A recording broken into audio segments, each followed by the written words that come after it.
Hey everyone, Dylan Frazier here, a Selkirk sponsored pickleball player, and I am joined by Bethany and Scott, and today this is part 4 of Mastering the Soft Game. We're going to be discussing how to cover the court when we're in these dink rallies. Make sure that if you want to see more content and podcasts and become a better pickleball player, to subscribe to Selkirk TV. But let's get into it. So we're going to talk about who covers the middle. That's one of the most common questions I'm asked, is how to know who covers the middle, how to know who covers the sideline. What's going on there. So when the ball, generally speaking, the rule is when the ball is, I'm going to have Bethany come over here actually to start. When the ball is across the net from us on this sideline right here, then my responsibility is to cover this line right here, and my partner's responsibility is to slide over and cover the middle. So even though it's my forehand in the middle of the court here, because the ball is right on this line right here, that on Bethany's forehand, I'm going to have to cover this sideline here, because this is the shot that she's going to be able to beat us with the quickest. We'd have the least amount of time to react to this shot down the line. The next shot that we'd have the least amount of time to react to is a speed up through the middle of the court here, which Scott is going to cover. Okay, and how far should I be away from the sideline? Well, in the most extreme situation, the further the ball is to the sideline, the further I have to be to my line, but the closest I ever have to be to the sideline is just a paddle's reach away. So as long as I can extend my backhand out here and reach the sideline, then I'm okay. And that would be for when the ball was on the sideline across the net for me.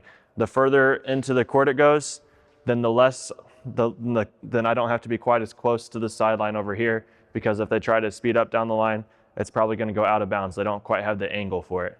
Okay, and that means that if I'm closer to the center of the court, then Scott doesn't have to cover his extreme in the middle either. Okay, and so when we're dinking with our opponents, you'll see that when the ball goes to Bethany's line here, I'm going to slide over and cover the sideline, and Scott's going to come over and cover the middle. I'm going to trust that he's there, and then we kind of leave this space to Scott's right open a little bit, with the idea that if Bethany decided to dink cross court, that ball has a long ways to travel, and Scott's going to have enough time to get over there and play a reset dink or dink down the line or whatever he wants to do.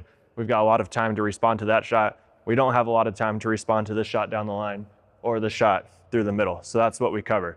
Okay, and so you'll see I'm going to just start dinking some back and forth with Bethany here, and then Bethany's either going to speed up down the line or through the middle in 3 or 4 shots, and we're going to have it covered. Okay, here we go. So I'm dinking down the line. This is my responsibility right here. Scott's going to be covering the line if she decides to speed up. Covering the line. Scott's in the middle, and here she's going to go. Scott's there. I'm here on the line. All right, so that's that side. And now we're going to talk about when the ball is on the opposite side of the court. So I'm going to have Bethany move to this side now, and it's just going to be the same thing, but on the other side of the court. So when the ball is completely on this sideline, Scott's responsibility is to cover his sideline here, and now I'm going to slide over and cover the middle. So again, the shot that we have the least amount of time to respond to is a speed up from Bethany right down the Scott's line here. So Scott's got that covered. The shot that we have the second least amount of time to respond to is a speed up through the middle of the court here, and that's going to be my responsibility to cover right here. Again, we kind of leave this space cross court open a little bit, just because we have a lot of time to respond to that. If Bethany decides to go all the way cross court, then I've got a lot of time to slide over there and hit it. I can always play my reset dink back to the middle of the court, or if I get there in plenty of time, I can go back cross court to Bethany. Okay, but we're going to, same thing here. We're going to dink back and forth a little bit, and in 3 or 4 shots, Bethany's going to speed up either down the line or through the middle, and you'll see that we have it covered. Nice. Nice. Nice. I'm in the middle here. Scott's got his line covered.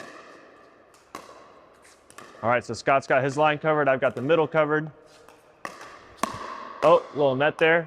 Nice. I was in the middle. One more time. Nice. So Scott should have been covering his line there. That was a little tricky inside out speed up by Bethany there. That was a tough one. But there you go. That's the general idea of how to cover the court. Scott's gonna cover his line. I'm gonna cover the middle when the ball is cross court for me. And then again, when the ball's on this line, I'm gonna slide over and cover my line and trust that my partner Scott here is gonna cover the middle for me. That way we're both kind of covering one spot and it makes it a little bit easier for us.